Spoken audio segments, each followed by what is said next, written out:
Ministry of Health has sent out an alert to all health workers stationed at the country's points of entry, such as airports, to be on the lookout for travelers with symptoms of yellow fever. This follows a confirmed case of a 31-year-old Kenyan male who had traveled from Luanda in Angola, the epicenter of an ongoing yellow fever virus outbreak.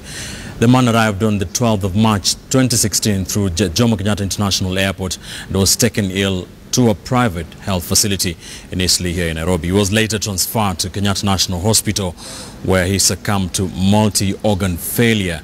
Laboratory tests conducted at KEMRI tested positive for yellow fever. Health officials will now be expected to investigate anyone with a history of travel to Angola with acute onset of fever followed by jaundice within 2 weeks of onset of the first symptoms.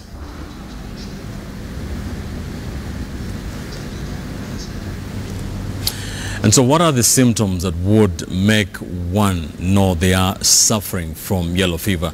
Let me take you through some of the information relating to this disease, and based on the World Health Organization. And yellow fever is a viral disease found in Africa and in America's the tropical regions, that is, affects humans, monkeys.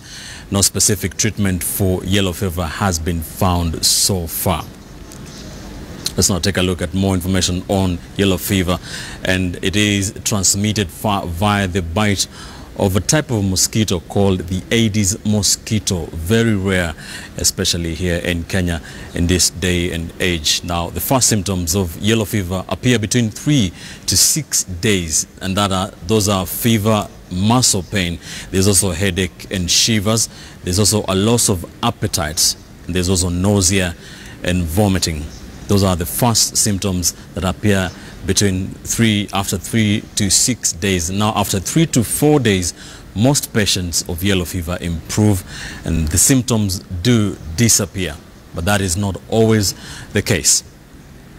Toxic phase of yellow fever, fever reappears and develops jaundice. Sometimes there is bleeding and the blood appearing in vomit. That is also another symptom in the toxic phase of yellow fever. And 50% of patients in this phase, that is the toxic phase, die within the 10 to 14 days. That is what seems to have happened to that